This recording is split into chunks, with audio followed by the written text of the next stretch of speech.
Welcome back, friends. I am Morten Magier, and I'm one of the bros of Broheim. So welcome to Broheim. Anyway, today we're going to start off by fulfilling Duncan's orders and attending our meeting with the king. Loghain, my decision is final. I will stand by the Grey Wardens in this assault. You risk too much, Kalen. The Darkspawn Horde is too dangerous for you to be playing hero on the front lines. If that's the case, perhaps we should wait for the Orlesian forces to join us after all. I must repeat my protest to your fool notion that we need the Orlesians to defend ourselves. It is not a fool notion. Our arguments with the Orlesians are a thing of the past, and you will remember who is king. How fortunate Marek did not live to see his son ready to hand Ferelden over to those who enslaved us for a century. Then our current forces will have to suffice, won't they? Duncan, are your men ready for battle? They are, Your Majesty. And this is the recruit I met earlier on the road? I understand congratulations are in order. I didn't have much of a choice, really. I suppose none of us do. But every Grey Warden is needed. Your fascination with glory and legends will be your undoing, Kalen. We must attend to reality. Fine. Speak your strategy. The Grey Wardens and I draw the Darkspawn into charging our lines, and then? You will alert the tower to light the beacon, signaling my men to charge from cover. To flank the Darkspawn, I remember.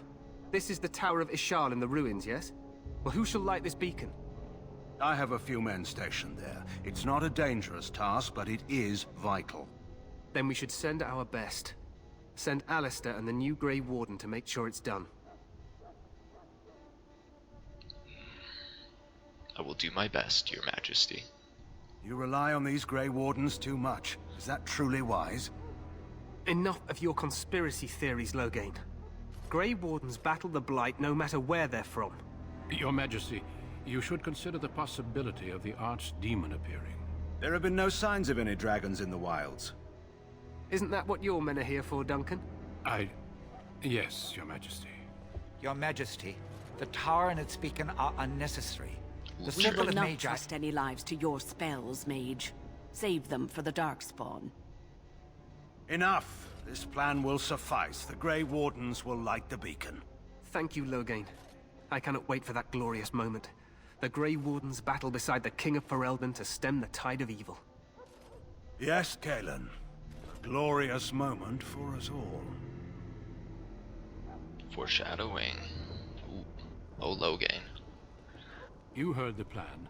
You and Alistair will go to the Tower of Ishal and ensure the beacon is lit. What? I won't be in the battle. This is by the King's personal request, Alistair. If the beacon is not lit, Tern Loghain's men won't know when to charge. So he needs two Grey Wardens standing up there holding the torch, just in case, right? I'm ready to go.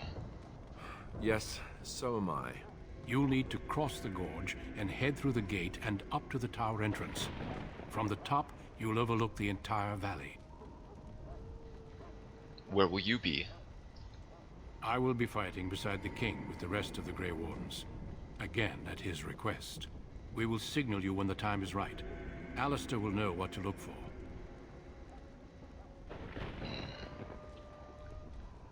I know what I have to do. Then I must join the others.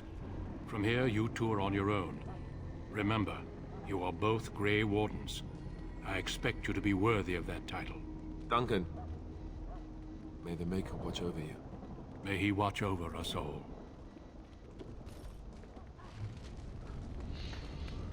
Alrighty. So it doesn't seem like Duncan is very happy with this plan.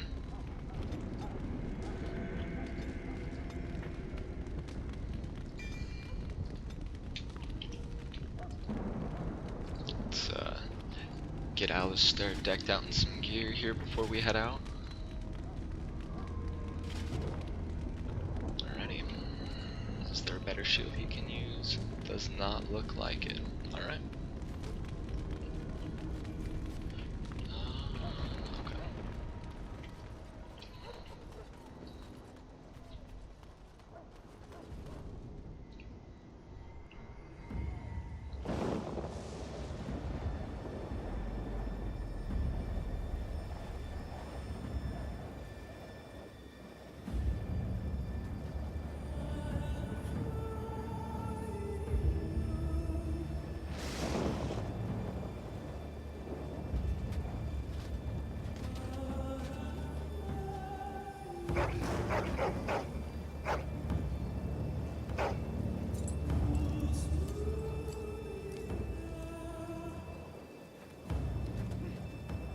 The plan will work, Your Majesty. Of course it will.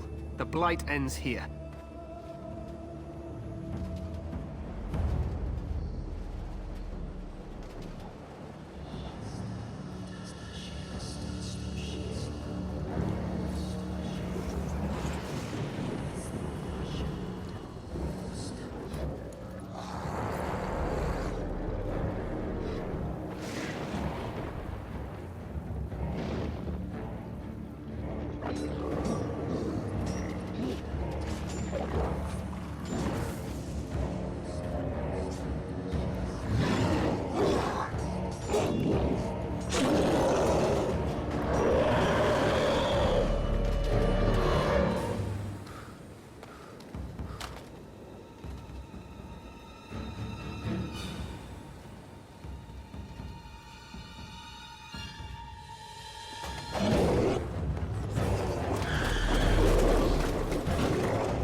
Alright, so the cells across the bridge here. One thing to keep in mind, if you're off by even a little bit with your timing here, you are going to get nailed by those boulders. So just be careful for that. You can kind of hear everyone getting nailed in the background. Help me, they're everywhere. You're Grey Wardens, aren't you? The tower, it's been taken. What are you talking about, man? Taken how? The Darkspawn came up through the lower chambers. They're everywhere. Most of our men are dead. Then we have to get to the beacon and light it ourselves. Alright, let's do this. Already we see Darkspawn over here. So, let's do this. Oh, let's see if I can heal him in time. Of course. Oh my goodness. He has 0 health. Yes, perfect. Okay. Now, let's drop a walking bomb on him.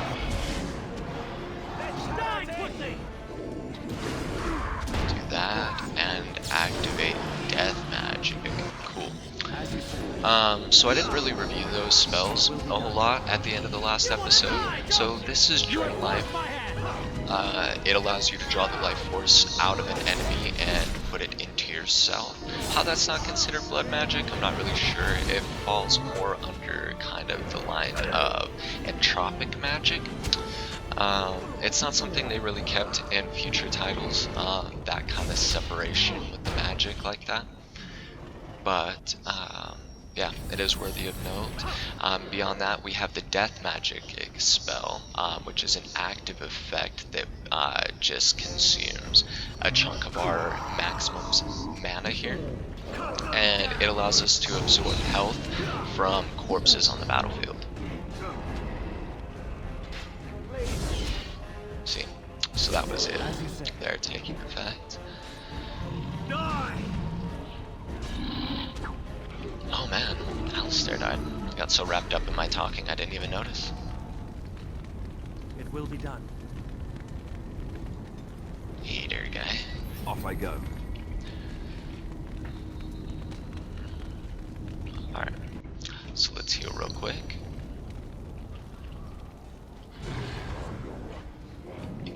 Alright, so let's kind of do the same thing. Oh, what a waste. Okay, I guess let's do that. Very well. And that. Cool. Why pause for that? Alright. Man, this spell combo, that's a good thing there. For the Grey Warden! Let us end this quickly! Ooh, it's making me think that one of the next trees I'm going to start investing in is to get the Crushing Prison spell. Glory! No, let's finish up with this guy out over here. Glory! Heal him up a little bit.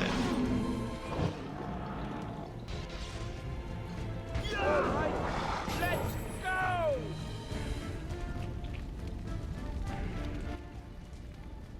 Of course.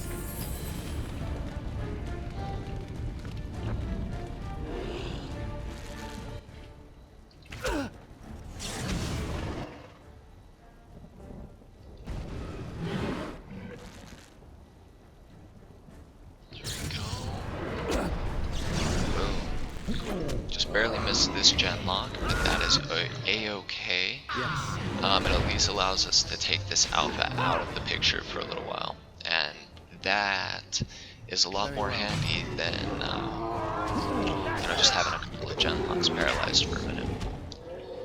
He looks like he resisted that walking pump spell. That's unfortunate. This is it! It's alright though. I am gonna more focus on the gen lock, especially since I have ranged here. That way I can kind of take him out of commission. Plus he seems to be aggroed on me, so let's actually walk up here and I'll start absorbing health from all these corpses. Good stuff. Got through that whole thing It will be done. with no deaths. Good stuff. Alright, let's pop a quick save here.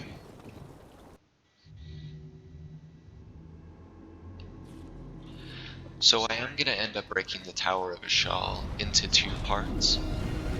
If you can't really tell by the episode, I guess. Alrighty. So I guess I more showed rather than told in that point. But there is a trap right there that if you set it off before the fireball, it can be kind of nasty. It is a grease trap, and so combined with the fireball, it creates kind of a residual fire effect on the floor. Alright, so dropping that trap on the archers over here definitely helps because it allows us to take them out of commission, at least temporarily, while we focus on these other guys here. Or I guess not. Let's pop a healing spell on him. Alright. This will not end well. It's Of course. This will take forever.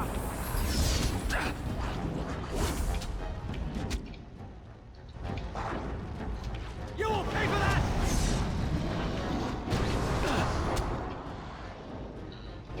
Take that!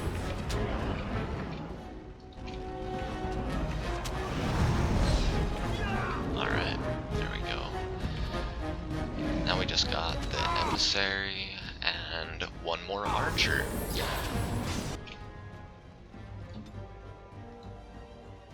Where shall I strike?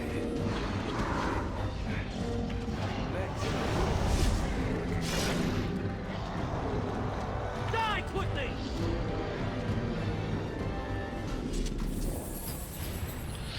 Kind of an unnecessary healing spell there, but you never know. Yes. Still good stuff there. Alright, none of our guys died. We got through that whole battle there. We're gonna pop a quick save. as I did kind of mention before during the origin story, unless you choose a rogue, there's gonna be a lot of gear that you miss out in the beginning of the game. But we do get our first rogue companion after Ostagar, so.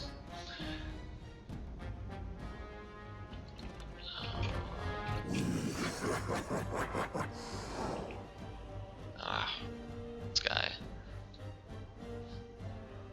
Let's do it about right there. And we'll drop the other one in the same place.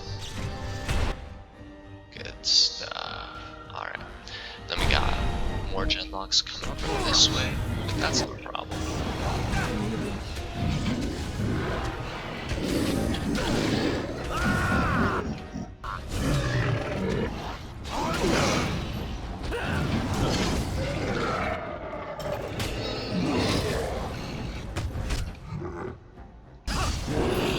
Alright, those guys got him. Now I need to come in here and help Alistair. Let's drop it right here for the both of us. Definitely be that guy.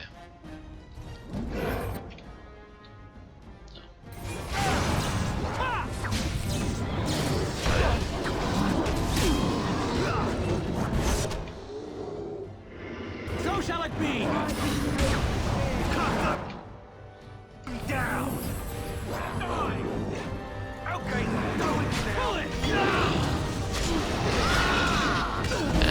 Alistair just tripping out over there though. Taking off the two guys by himself. He's definitely not my favorite character in the game, but if you build him right, he can be a pretty good tank. Unfortunately, I just don't know how much of a fan I am in general of the Sword and Board character in this game. The Sword and Shield character is improved upon a lot in Dragon Age 2, and even more so I'd say in Inquisition, but still never really been my playstyle. In this game, actually, I prefer dual-wielding warriors over any other character besides a mage. Like, if I'm not playing a mage, that's definitely what I'm doing, is a dual-wielding warrior. Because you can eventually spec them so that they have a long sword or an axe or whatever it ends up being in each hand, which is pretty powerful. You can throw the momentum ability on them so that they move faster, and plus you can build them with the some of the other really useful warrior skills and build them like a tank. I mean, two-handed, rolling around in heavy plate armor. It's a little bit weird for a rogue, a little more understandable for a warrior, kind of a berserker style. Actually, that's exactly what I pair it with, is berserker. Revenant is also what I use for that.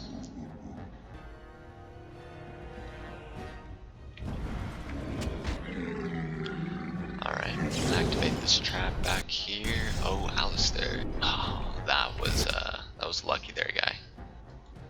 As you will pay for that! Yeah, that genlock's pretty much taken care of at this point. Flee while you can! Of course. Yeah. Alright, let's loot this room here.